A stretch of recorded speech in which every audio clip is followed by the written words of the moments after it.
Looks like we have our lead. My gut tells me we're close now, close to the Nazarene sacrifice once again. I don't know how many there will be, or how much power they'll have. All I know is they had to be revealed and stopped. I will do my best, I suppose, to keep casualties to a minimum. But at the end of the day, I can't be blamed for the mistakes of others. I won't take that responsibility. People who make foolish choices deserve foolish ends. Something my father believed. I do too. This is Red Moon role-playing.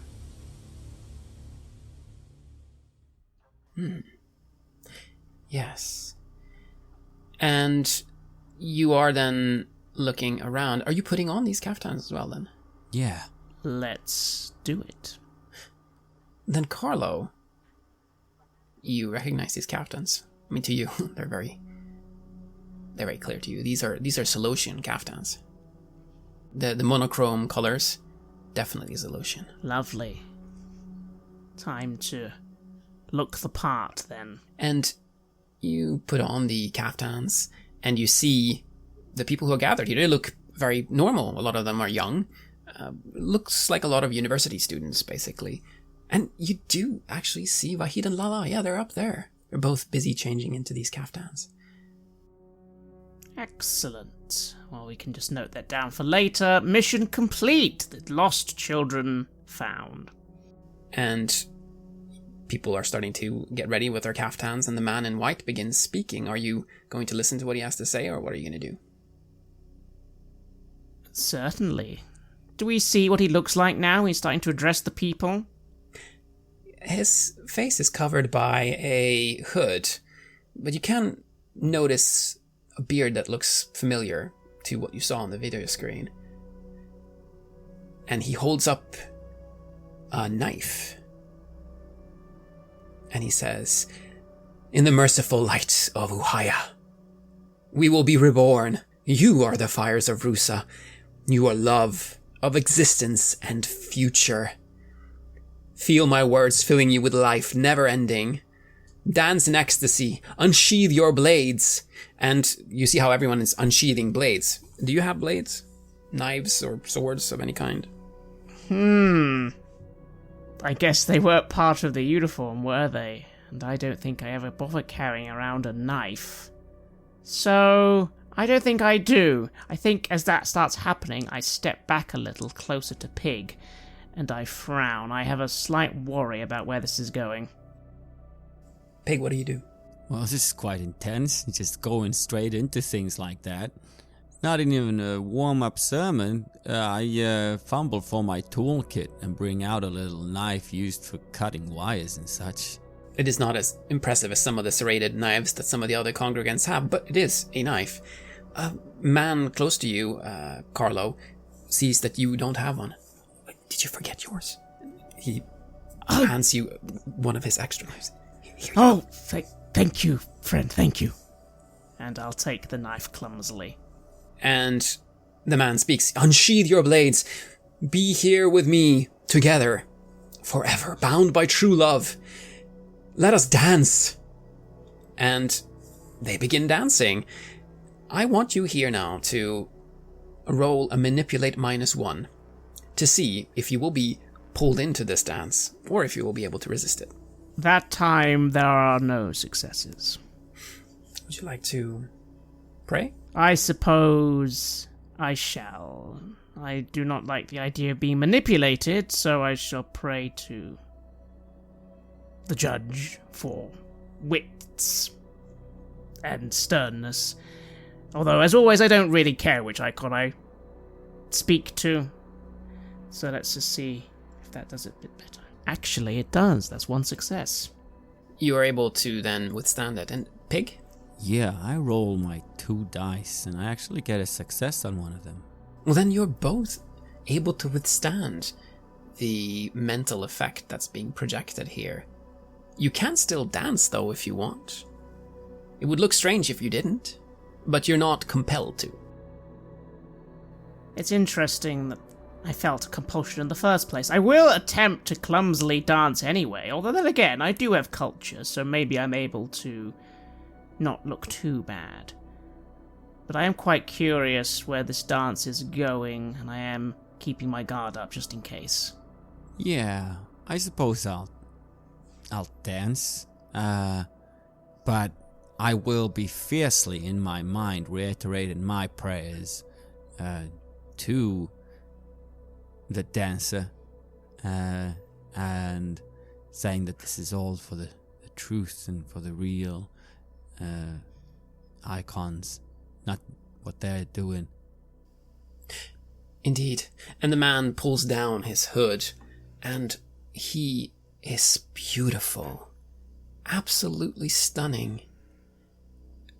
I'm going to need you to roll another manipulate. This is going to be the last one, though, to see if you can withstand the power of his beauty. Is it still at a -1? This one will do straight because you succeeded so well last time. I rolled 2 dice at first because I thought it was a -1, and I didn't get a success, but then I rolled 1 more, and somehow I got another success. I also got 1 success.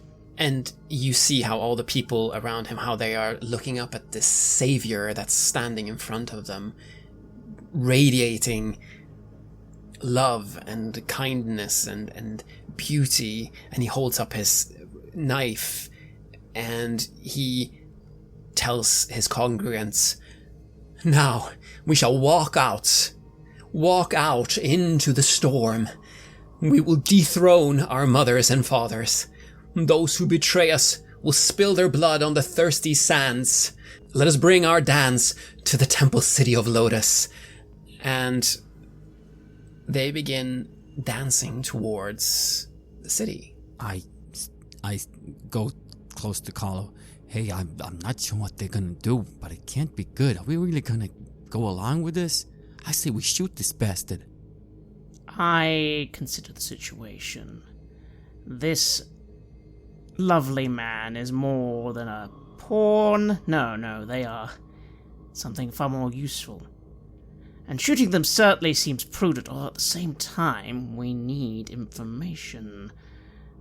This can't just be it, right? I'm going to suggest a different approach. I'm going to say, wait. It takes time to get to the city.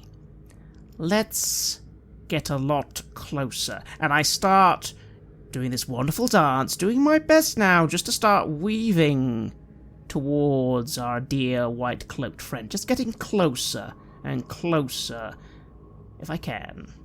You're able to get quite close, but he is surrounded by the most fervent of the devotees, the ones that truly love him, and Lala and Vahid are among them. It is difficult for you to force your way to him without getting past them as well. But you are pretty close by now if you would like to do something to either him or to them or to one of the other congregants. What do you do? You are moving towards the path up to the city, and it seems like they know a different way, one that isn't as winding and as difficult as the one that you took. Does it seem their way will be more sheltered? Yes. They will be able to get up safe. The question is what's going to happen once they get up. I would like to attempt to use my faceless luck talent to alter one thing very minorly about this scene. And the one thing I'd like to alter is that the storm suddenly is a little stronger than everyone was expecting. And even though this might be a more sheltered route, maybe some of the storm is starting to come in just a little. I'm looking for things to be just a little visually less secure. Maybe the storm starts leaking into wherever we're going, or maybe the vision is clouded just a little. Obviously they're all wearing protection, but I'm just trying to get a bit of an edge here if I can. What is it that you would like to do? Let's say that you are able to get a path to this man, to Masak. What would you like to do then? What I'm hoping for me and Pig is to wait a little longer. I want some of his wonderful throng of worshippers to be spread out just a little, so I can go in with the gun behind him and just try and drag him away very carefully and say something to him. Could all go very wrong, but I'm hoping to pick the best moment for it. Then, since you have used your talent here, I'm going to say that during this dancing, you've gotten now about 2/3 of the way up to the city, and that's when your moment comes. The storm grows stronger. Lala and Vahid, they have to get a little bit of shelter from the winds. They're separated somewhat from Masak, and you have him now, not alone per se, but there's no one that's going to prevent you from getting to him. Then I look to Pig, and I whisper, "Be ready. I'm going to go. I'm going to put a gun to the back of his head, and I'm going to ask my questions, and I'm going to try and get him away from his little group. If anything goes wrong, be ready to... well, things are probably going to get very violent. Are you ready?" Oh yeah, always ready for some violence, I say, and I kind of idly tap the carbine under my cloak. I take a deep breath. I pray to the Faceless for good fortune. My gun ready, my nice Vulcan cricket. I simply move forward swiftly with the aim to push my gun nice and gently towards his back, point-blank range. Again, a Vulcan cricket is very nasty at that range. And as I do so, just whisper, if this all goes well, "If you wish to see the Nazarene's dawn, you are not going to make a sound. Otherwise, you won't be seeing it." Who are you? "Come with me, now. Say nothing, say nothing. Gentle, gentle, dancing, lovely dancing." And you see him working himself up to scream. He is going to scream. Carlo, what do you do? I push the gun to the back of his head, because I'm that close, and I might need to try a roll here to suggest your choice. Life or immediate death. Your call. And it seems like he's made his choice. "Enemies among us, kill them!" I sigh, I fire. You fire your Vulcan cricket at point-blank range, murdering the savior of these dancers in front of them. They all have their knives out.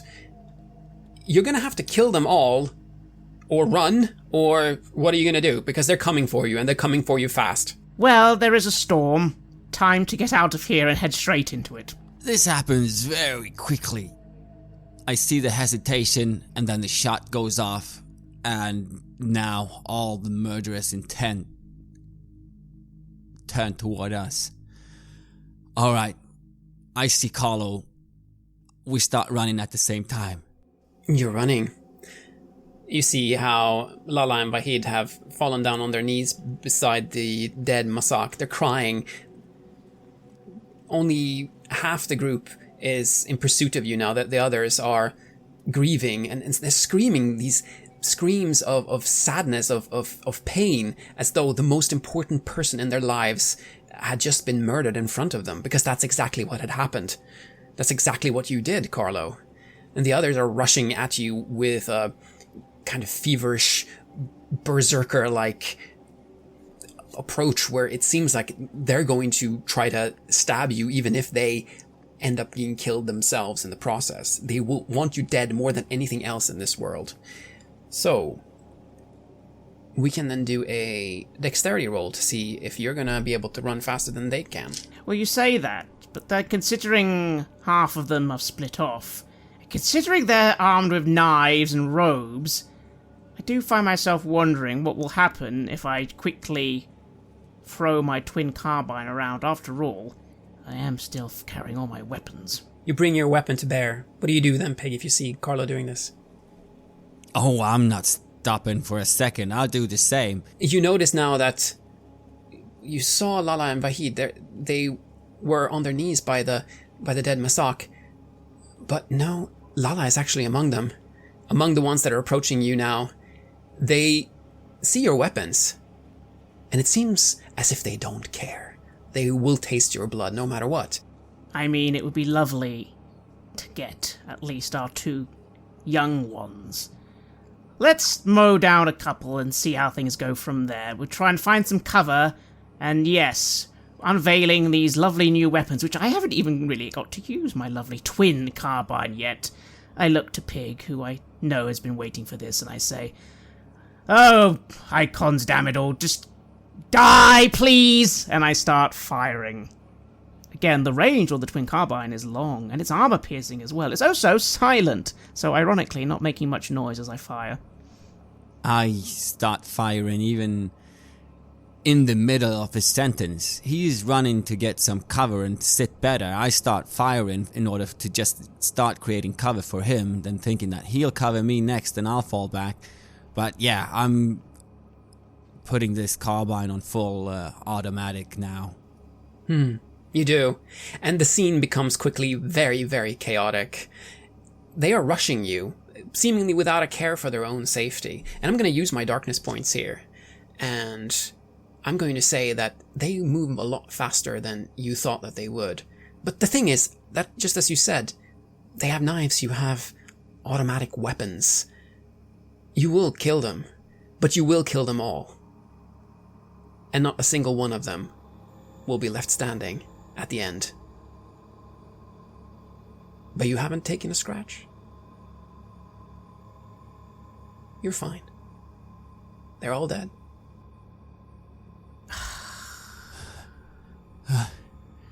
As the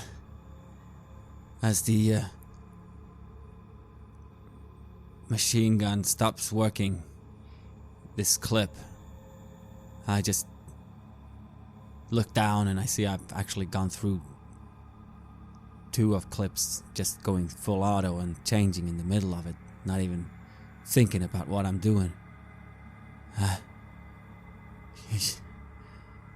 Oh, icons, these young people, what? I thought his grip would lose, you know. When he died, I thought somehow that they would come out of it, you know. Oh, I finish putting back my carbine. I look around. Even the ones who were at his bloody corpse, they rushed us as well. Oh, these stupid, stupid children. I go over and I kick the body of Vahid like, "You fucking idiot!" You hear a death rattle coming from him, and there's cries of pain from the others. They're not going to make it, though. You have very, very powerful weapons, and they didn't have that much protection. He doesn't say anything. He just bleeds. I try slapping his face a little. Where's the rest of you? How many more are there? Nothing. Only death. He's gone, man. It's, yeah. What was we gonna do? Come on, let's go to the temple. Let's see if there's anything else to find out. Maybe. Oh, damn it, all Pig. Now they're all just dead. We don't get any information. Oh. Maybe he's carrying something on him. I go over to check this handsome man, whatever he is. You find a necklace with the symbol of the beast. Alright, not sure what we're gonna do with this. I don't find any data pads or anything, man. It's just this. Might let us in somewhere. It seems like they were traveling very light. They have their knives, and then on him at least you find this necklace. That's really it. There's also a book. It seems to be about the beast, about old stories from before the Portal Wars. And there's people now, these slum dwellers. This hasn't gone all unnoticed, of course. Yes, one of the weapons were silent, but the other one wasn't. And they're screaming, and there's a lot of attention now being put to the fact that there's just been a massacre committed here. What are you going to do? Well, let's get out of this place, man. I'll go to the dear Masak Asani, and I'll simply lean down and say, "Well, you definitely won't be seeing any Nazarene sacrifices now, will you, you cacking moron?" And I'll gesture to Pig. "Do I think we can actually get back to that temple, or does it seem that we'd have to pass through all the people who..." Well, to be fair, if we are clever about this, can we get through them and just look like we're running away? And, well, they are slum dwellers. Maybe they'll start robbing the bodies. Or trying to do, or attend the bodies, that's a harsh thing to think about them. But then again, I'm in a harsh mood right now. Yes. Well, if you try to go now, perhaps there's a chance that you will be able to get away. There's not any Latifs down here. I'd like to try then and get away, but in the direction that we could go back to where we were. If not, then we'll just try and get away, I think. Oh, there's a lot of activity now because of all this, of all the shots that have been fired. You're going to find it very difficult to get back to any places where there's a lot of people without making yourself into...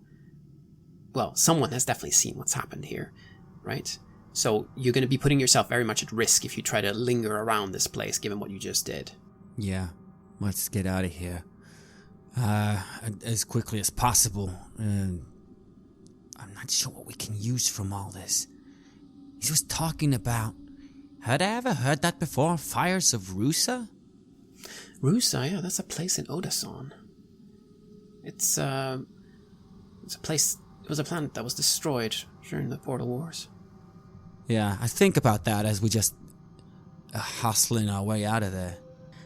Yeah, we have to hustle our way. I'll take a moment to pause only to see if I can quickly get off at least this Solosian robe we were wearing and at least get back on our clothes, which thankfully we kept with us. But that's the only pause. We're not going back. We have to go back to the city. Yes. You do. You make your way back. And we'll cut ahead. You were moving as quickly as you can. You'll have to shelter for the night because of the storm, but you're able to do that without seemingly drawing any unwanted attention, given that you're trying to keep a low profile. And the next morning, you've made your way back to the Basgora spaceport, and the Red Moon is waiting for you there. Aisha and the boy, Suleiman, they are there waiting for you. And standing outside the ship is a man that you remember. The cobbler, the one who greeted you on the way in. He smiles at you as you're approaching. What do you do? Yes. Sadly, it made sense to come back this way. I reasoned with Pig that after a whole entire night and day, if there was anything at that temple to be found, it probably won't be any more. Someone probably would have cleaned it up. And even getting back into that slum would probably be quite difficult. Never mind the ramifications of what we just did in regard to the authorities. So yes, it made sense to come back this way. And as I see, waiting for us, this man, I reason, well, we probably couldn't get away without at least some explanations. Ah, fancy seeing you here at the port today. I had a feeling this visit wasn't just a pilgrimage. Too bad about the dead, huh? There was nothing we could do. They were about to... It seemed quite likely they were about to go and do a little bit of a massacre on quite a few innocent people. Including us. I'm sure you found all their knives. Particular notice. They were in that strange sway of this man. We tried to do it as another way, you know. We really did. I kind of unknowingly caressed the carbine a little bit. That was intense firepower. It was. The way that those people were cut down, those young people, the power in that, it was amazing. Yes, I know that you made every effort. Or, I'm not sure that you really did, but you did prevent innocents from dying. So I suppose we shall have to be grateful for that. If you see Farouk again, tell him that we need him back. There's a war coming. Wait, before you go. What exactly is the situation now? Is there any evidence of more activity? We have no idea if we got all of them. Obviously, this Masak fellow was a leader, but we don't know who was acting alone or with support. Has there been anything else that's occurred during the night? Well, we had to deal with the after effects of a suicide. The commissar seems like he didn't take the news of his son's death particularly well. He killed himself? Yes. Seems like he quite loved his son. Too bad.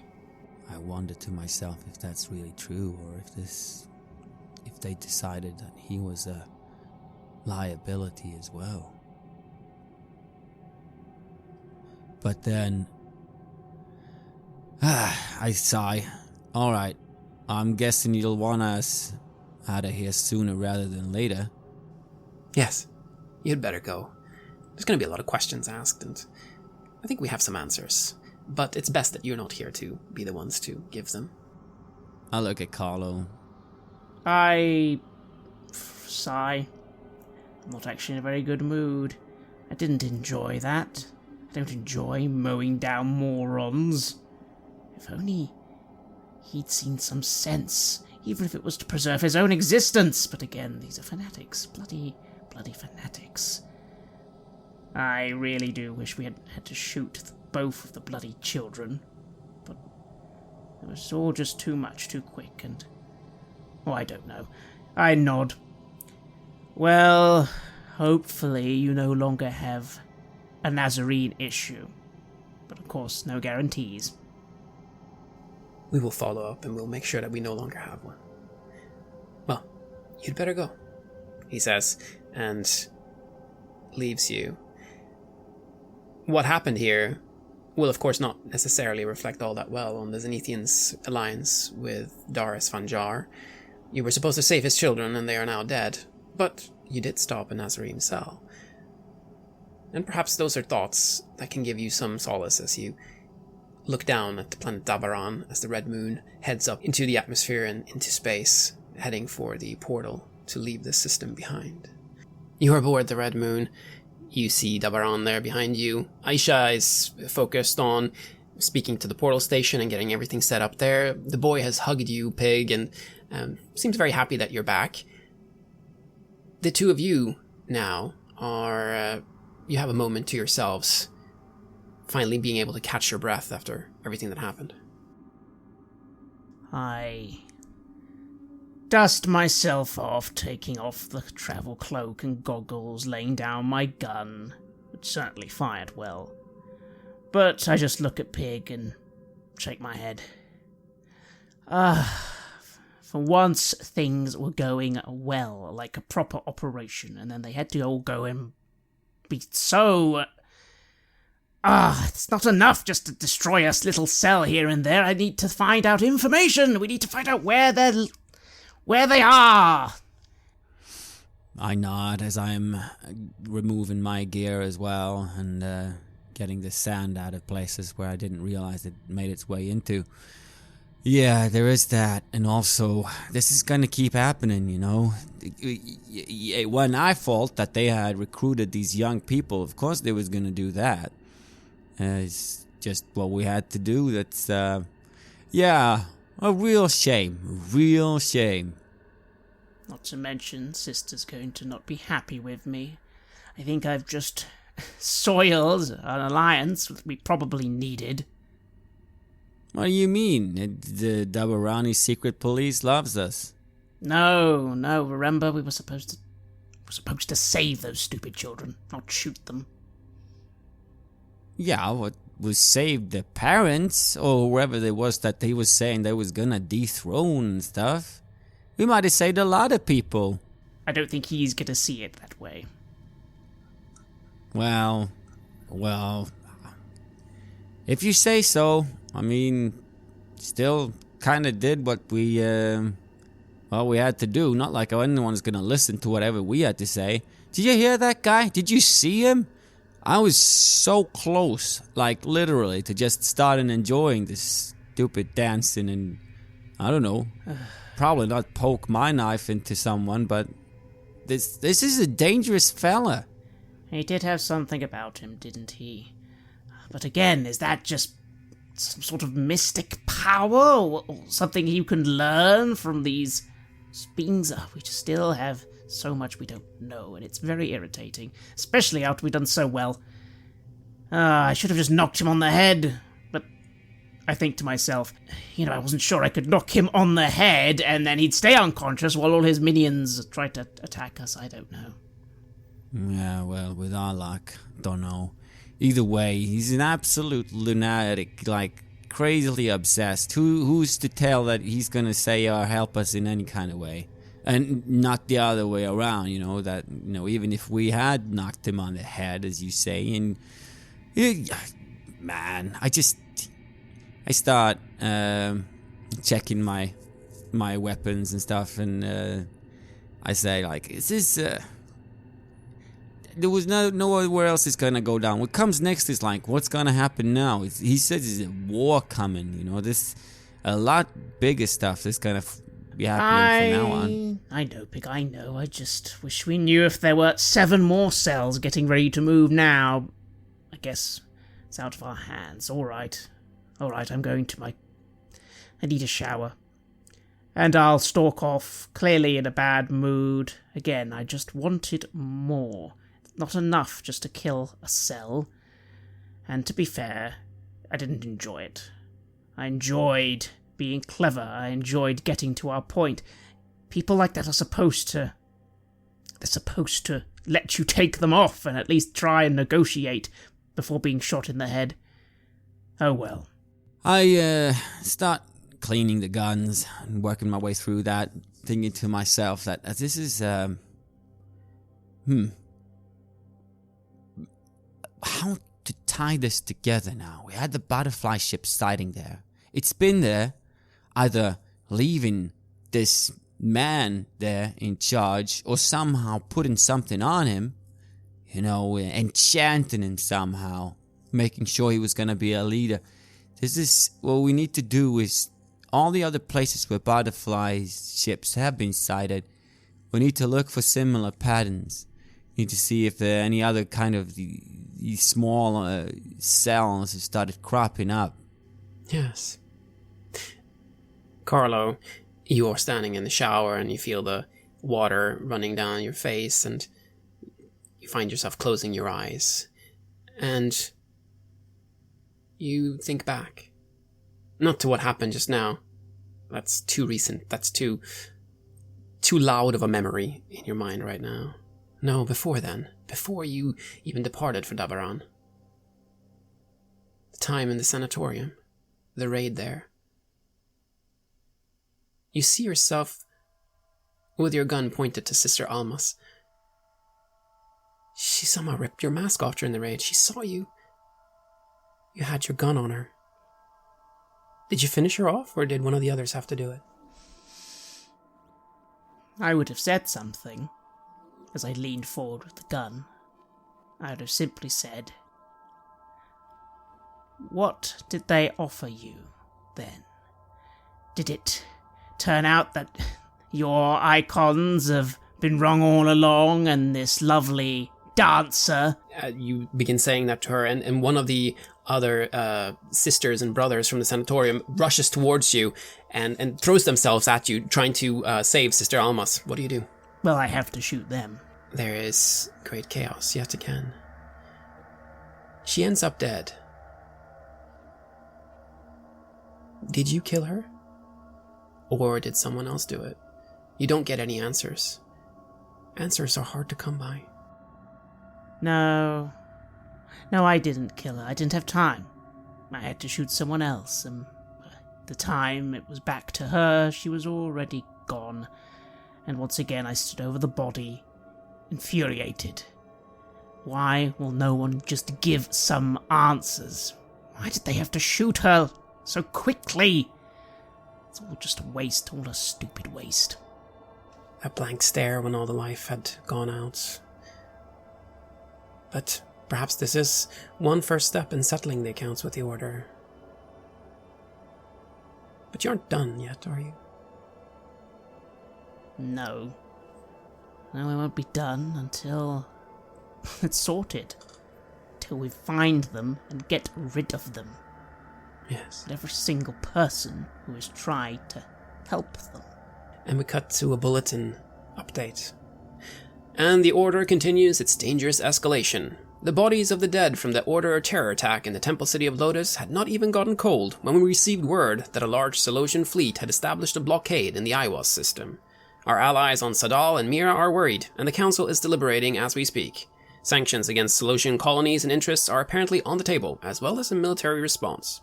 Zalos is now completely cut off, and the Colonial Agency is trying to negotiate the release of non-Solutians from the City of Foreigners. With backing from the clergy of the Church of the Icons and some of the more prominent Mirran clans, there is still a chance that the portals will reopen for trade and pilgrimage through the horizon. The storm winds grow stronger. And in a montage, we see the people in the core plaza, their eyes fixed to large bulletin video screens. As further updates come, more expensive trading licenses across the hegemony's Nestero customs zone, combined with escalating violence from first-come corsairs in the quadrant of the Pillar, has forced Tierra Iriedes and Dabaran Kai of the Colonial Agency into negotiations with Johar Kassar and Captain Hamek Vanna. The board of the consortium is unwilling to relinquish control of the hotly contested Hamura system, claiming it would place other assets in danger. The Cabinet of Thousands has replied by saying that its fleets and agents are far better protection than the consortium's fickle dealings with the Legion. So far, we have no good news to share, but will of course keep everyone posted about any developments. There is an update from the Red Spider as well. The Zenithians' corrupted grasp reaches for the quadrant of the Pillar. Reliable sources indicate that the growing Corsair activity is actually Hegemony's sponsored plot to leverage the greedy consortium into concessions. Controlling Hamura makes you influential in today's horizon, and we can be sure that we haven't heard the last of the issue. Another update. Yet again, someone is trying to take advantage of the consortium's generosity at the helm. After the Hegemony's recent betrayal, the Free League has followed suit and chosen to nullify the favorable contracts drawn up during the formation of Coriolis. Word is coming in of monopolistic demands made by stevedore Akbars and harbor masters at several large spaceports and trade stations. Customs fees and labor costs are rising. Medical and life insurances are apparently high on the rabble-rousers' agenda. With the Free League's blessing, according to the faction's spokesperson Jezebel Nialis, Dabaran Kai is debating the issue with an agitated Nialis at the council as we speak. And it isn't just here in the ports of Coriolis that the deckhands and engineers have left their stations. Stevedore Akbars loyal to the League and the recently deposed council member Jezebel Nialis have suspended all work until Nialis' sentencing. Judge Nigella Kurahandel Fashra has stated that the investigation will take time, as the adjudicators have years of corruption to unravel.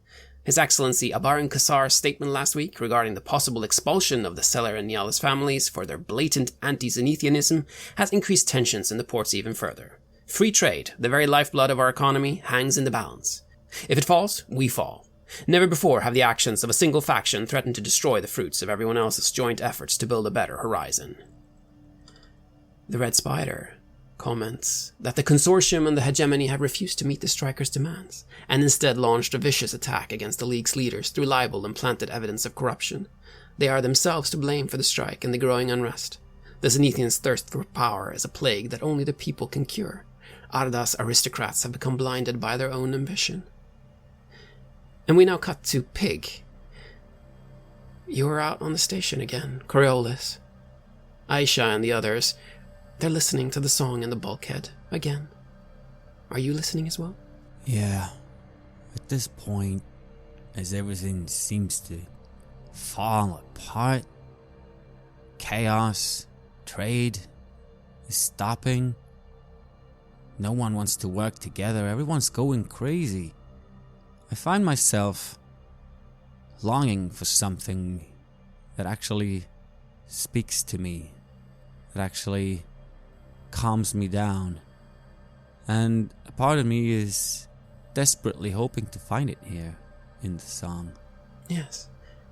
The words, Kari Kana Nila Alabad, Masar, Sahir, Nawa, and Aisha, they all chant it. Do you even sing the words, or do you just listen? I mumble along a little bit. Not like all in on it, not really. But still, yeah, a bit. Then there's a feeling of peace coming over you. Will you accept that peace, in spite of everything that you've done? I will, actually. And I'll close my eyes, just lean towards the battered metal and listen and sing along. The machine icon, it loves you for who you are, because of who you are, Pig. And we cut to the bulletin screen again. Foundation analysts believe that a mysterious contagion that spread on Coriolis about a cycle ago may be a previously unknown biological weapon used by the Order's Martyr Commandos. Sources within the Special Branch confirm that although the suspected number of unrecorded hosts remains high, more cases are confirmed every day. The infected appear to seek each other out, converging in a cult-like organization rather than contacting the authorities for help. For each cell quarantined, several others appear to pop up. The groups call themselves the Children of the Song, and the public is advised to refrain from any contact with the infected, as doing so comes with major health risks. They will never understand what you and the Children of the Song can hear, will they? Infected? What do you mean infected? That's nonsense. That's something you could tell about anyone who believes in anything. If they just reached out themselves and listened, they could find peace. Peace in all this chaos. They could. It's right there. It's just for them to grasp, and they refuse it. They refuse it. They don't see. The machine icon would love them too. It would, if they just listened to it. Yes, it would. It would. Another bulletin update. Reporting live from the Palace of the Council in the Spire for this momentous occasion. Over to you, Mahadia Alana. And an older woman dressed in a strict but lavishly embroidered dress and wearing Zenithian makeup appears smiling on a wide marble staircase surrounded by camera drones. Thank you, Jabal. Coming to you from the eye of the storm, we have just received word that the Council has made a breakthrough in the negotiations. Governor Dagosian has declined to comment on the matter, but we have Council member Johar Kassar here with a statement. And the drones refocus on a group of Council members at the top of the stairs outside the palace gates. Stepping up to an elevated lectern, the Zenithian diplomat addresses the cameras. After arduous negotiations, we have arrived at a solution and presented it to the Popular Assembly, thanks to mediator Anadin Eusidia, who just arrived from Sadal. The decision was a difficult one, but we must stand together. The voice of the people ultimately led the way. The situation is dire throughout the horizon, both economically and politically. The labor shortages, the strikes, they're hitting us all where it hurts the most. But we have a solution. Today, the so-called Humanite Act was passed with a clear majority. Drawing on the Messina laws of Coriolis Cycle 5, this new legislation allows the Council to impose mandatory civil conscription on all humanites originally created for levied labor. Throughout its colonization, the Portal Wars, and the Coriolis peacetime, the Third Horizon has rested on the shoulders of the humanites, and we thank them for their unwavering loyalty through the difficult times ahead. And the Red Spider comments. After the Council's recent despotic decision, we can now confirm that the conscription laws apply to the Krahin, Tel, Jaran, Zingur, and Nerid peoples. Contracts have been drawn up with Algolan traders and mercenaries to implement the draft by any means necessary. The Zenithians' enslavement of our humanite brethren is now a fact. The slave money goes towards secret projects in the darkness of space. Crumbs from the table silence the people's demand for justice. Those whose lives are improved look the other way. But how much bloodshed is justified for cheaper oranges or a new kaftan? Carlo. Somber choral echoes through the alleys of the misty bazaar on Karmeruk, one of the moons of Salos, drowning out the noise from cafes and street vendors. Prayer towers and Dura steel beams stretch high over the stone houses of the city of foreigners toward the transparent dome far above. The Order's flagship, the Hammer of the Martyr, waits in the darkness nearby, torpedo muzzles open, weapons hot, guarding the ancient Belit Sheri scroll ship, a living monument to the faction's exodus to the Third Horizon. A lone shuttle descends toward the Silver City below, reaching the Edie fields of the spaceport. Tattooed martyr warriors in the Animaturg's finest suits of armor line up on the landing pad. The scarred members of the Martyr Council disembark the shuttle and disappear into the crowd. The end of days has come. Only one way leads forward through the darkness, following in the footsteps of the prophets. Carlo, Denai was clear about your target. Grandmaster Sameh Shalim of the Martyr Council. He's Nazarene, and he may well be the reason they have taken hostile action against the other factions. What else could explain their erratic actions?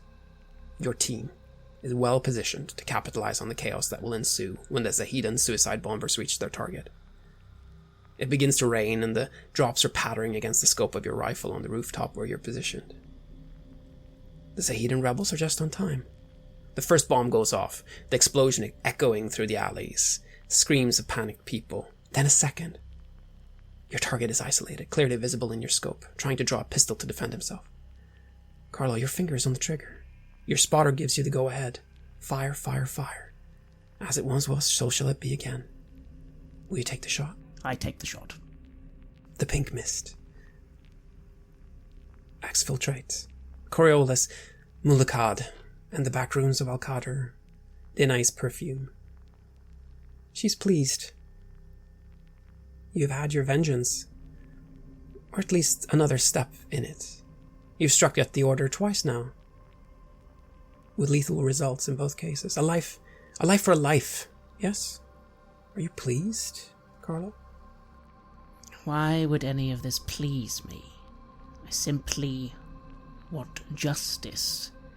And I want someone to actually answer something. Just once. But answers are few and far between. And you are in a dinner party at Alcamar, the finest restaurant on Coriolis at the top of the spire. The smell of spices, orchids, and other flowers mixed with the perfume of the guests and the sweet, soothing incense surrounds you. You're looking out the window at Kua, down there, far down there. Cenethian and Legion ships in the distance. Corel is entertaining a group of fleet captains at the table behind you.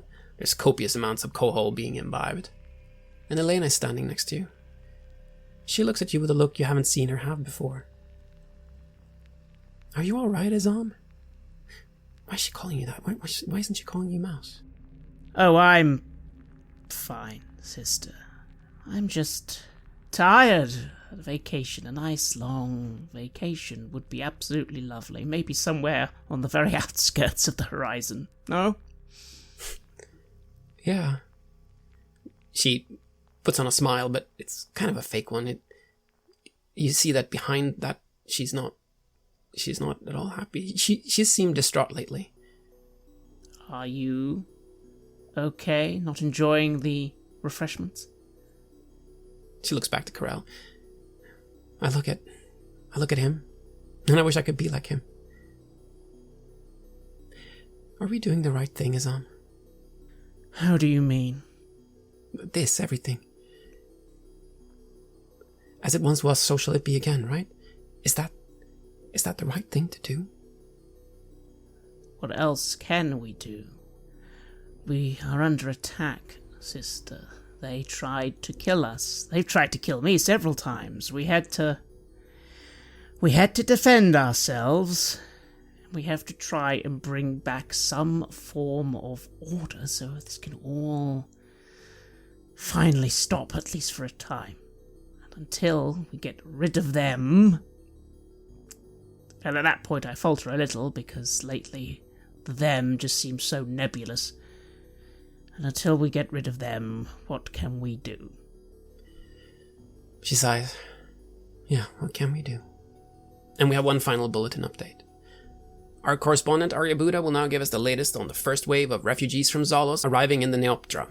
Thank you, Jabal. It's a grim sight. Bloodied, broken citizens whose only crime was a desire for free trade, merchants and diplomats who risked their lives to trade with the Order's negotiators in the infamous City of Foreigners. Some bear the marks of torture, and we've heard several accounts of violence and spies already. Citizens of the Free Horizon are no longer safe behind the Martyr's Veil. The shocking move to fully close Zalos coming after a terrorist attack by Zahidan rebels killing several members of the Martyr Council in a spectacular bombing. Pig, one final scene for you, then. You kept arranging and procuring things for Al-Walim. He speaks to you over your communicator. Pig, Daman, you truly are my favorite. None of this would be possible without you. You know that, right? Yeah, of course. I mean, it's you and me. We started it. We're gonna keep it going. We will. And when we change the horizon, it will all be because of you. And the segment's passed, like it was all a dream. You woke up, you did your chores. Pig, you repaired the ship, you built friend bots, braided Aisha's hair. And Carlo, you attended formal dinners. You visited the red rooms in Mulukad, Denais Whispers, Asterban Wetwork. Then the time came again. Son Aristides, Corel's adjutant, gave you the word. Time to depart, for all that is good in the horizon. A new mission is at hand. And the red moon is sent ahead.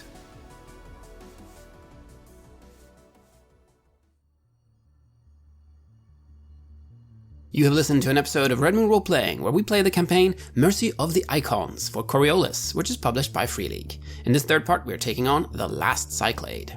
The music was created by Alpha Zone and Sable Sun and was used with permission from their label Cryochamber. Please check out cryochamber.bandcamp.com or their YouTube channel for more of their lovely dark ambient. We also used the official Coriolis soundtrack by Stars on the Black Sea.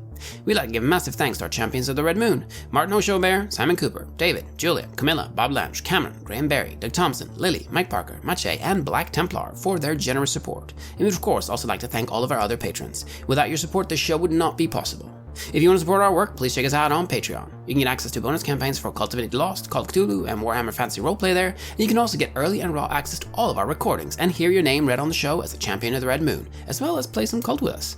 Most importantly, that support is what keeps the show going, so do check us out there. Thank you again for listening, and remember that Uhaya has traversed the darkness to guide us.